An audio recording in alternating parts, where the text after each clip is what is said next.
kelayotgan kuni mashinadan tortardida. 3 metr yurganimdan keyin kuchayib uzilaman deb og'riq mashinaga o'tardi. Yo'q, hozir yo'q. Ulug'nor, Andijon viloyati Ulug'nor tumanidan keldik. Shu YouTube'da o'g'limizni ko'rdik. Ancha yillardan beri oyoqlar og'riydi. Uzoq davolanganmiz. Endi kam natijalar bo'lgan, yaxshilangan ham, tuzalgan ham. Og'riq ketmagan hech qachon. Shu singil tufayli YouTube'ni ochdi, men ko'rdim.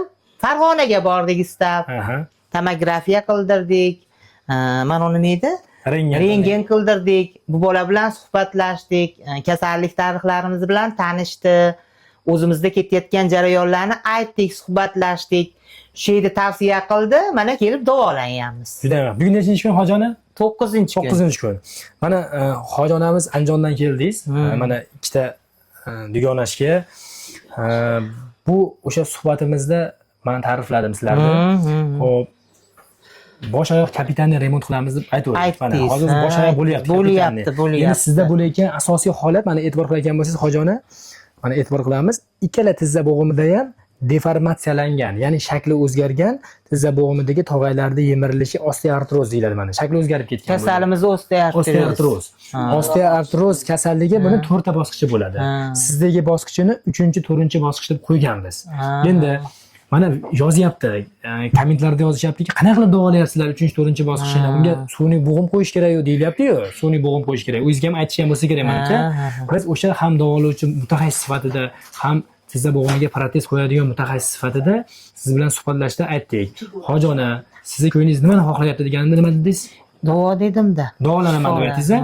Endi mana oyog'ingizni uzatingda mana bu tomonga. Mana e'tibor qilgan bo'lsangiz, Hojona, oyog'imiz mana to'g'riladik. Ancha yozilib qolibdi. Oldingidan. Mana ancha yozilib qoldi. Mana misol mana oyog'imni uzatdim, Hojona. Meniki tegyapti. Chunki men o'sha sizni yoshingizda hali yarmini yashaganim yo'q. Endi 33 yoshdaman. Lekin mana sizni yoshingiz ana ancha mana ulg'ayib, mehnat qilib, mana yillar davomida harakat qilganingiz hisobiga oyoqlardagi qiyshiqlik, oyoqlardagi qo'lingizni o'tiringda, oyoqdagi mana deformatsiya bo'lib o'zgargan tizza paydo bo'lib qoldi. Endi bu mehnat qilgan tizza. Mehnat qilganligi uchun shunday bo'ldi-da. Endi mana pastga tushib qolganligi bu katta yutuq. Mana pastga tushib qoldi. Endi buklanch tizzangizni buklang. Mana yaxshi buklanyapti. Yozing. Yaxshi yozilyapti. Zo'r yozing. U g'irsillashi bo'ladi. G'irsillashiga sabab tizza bo'g'imi ichi mayda-mayda suyakchalarga to'lgan mana. Ko'ryapsiz mana? Bu xondromatozlar, kalsinatlar deyiladi. Tog'aylarimiz yemirilib tashqi tomonga oqib qoladi mana tuzga o'xshab. Tuzim bor ekan tizzamda deyiladi-yu. O'zi aslida u tuz bo'lmaydi, o'sha yemirilgan tog'ayda tuz deymiz. Endi umumiy holatda sizniki protez qo'yadigan holatda edi, lekin men aytdimki 9 kun, 10 kun lechena qilamiz.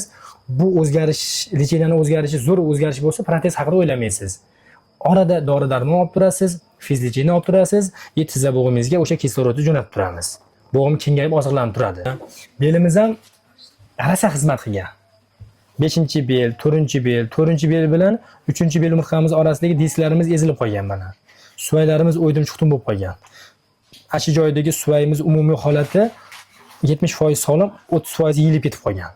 Umurtqamiz orasida grijalar paydo bo'lib qolgan mana, ko'ryapsiz mana. Endi bu ham yillar davomida kasbiy faoliyatingiz, mehnatingiz hisobiga mana to'g'ridan ko'rganimiz umurtqamiz ham yon tomonga qiyshayib qolyapti. Skalyoz deyiladi. Bu ham endi buni ham oldingi holatiga qaytarib bo'lmaydi, lekin bundan kuchayib ketmasligi uchun harakat qilishimiz kerak ekanda. Kelayotgan kuni mashinadan tortardida. 3 metr yurganimdan keyin kuchayib uzilaman deb og'riq mashinaga o'tardi. Yo'q, o'sha yo'q. Tizzamizchi tizzamiz. Tizza ham yengilladi. Yengilladi. Kelganingizdan afsusdamasmisiz? Yo'q, afsusdamasman. Xursandmisiz ancha? Bugun qandaydir oqsamayapman bugun. Oqsamayapsiz. Bitta yurib chiqarib yurishingiz ko'raychi. Qilingchi.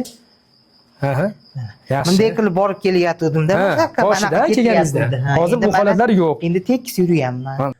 Hojona, umringiz uzoq bo'lsin. Rahmat. Biz o'sha Andijondan kelib, bizni mana shu Toshloq tumani Zarkin shifoxonasiga kelib davolanganingizdan juda ham xursandmiz. Bu haligi uzoqdan kelib ixlos bilan kelgan odam ming xil xayolda keladi. O'y xayolda keladi endi. Biz ham yana kasalim bilan qaytib kelsam, xalqim nima deydi? Ko'chaga chiqsam davolanib ketdi, tuzalmabdi deydi. To'g'rimi? Albatta. Men yaxshiman, zo'rman deb borishim kerak-da. Ilohim. Yaxshisiz-a? Yaxshiman. Duo qilib bering Hojona qani. Ilohim, Parvardigorim Rabbim Alloh yurtimiz tinch bo'lsin, osmonimiz musaffo bo'lsin. Hammani xonadonida yaxshilik kunlar to'ylar bo'lsin. Mana shu yerga kelib shifo izlab kelgan hamma bemorlarni Allohim dardiga shifo bersin. Sizlarni tanijoninglar sog' bo'lsin. Alloh ishlaringlarni rivojini bersin. Yaxshi ishlab xalqimizga uzoq yillar xizmat qilib yuring. Tanijoningiz sog', umringiz uzoq bo'lsin. Ota-onangiz siz baxt kamolingizni ko'rsin.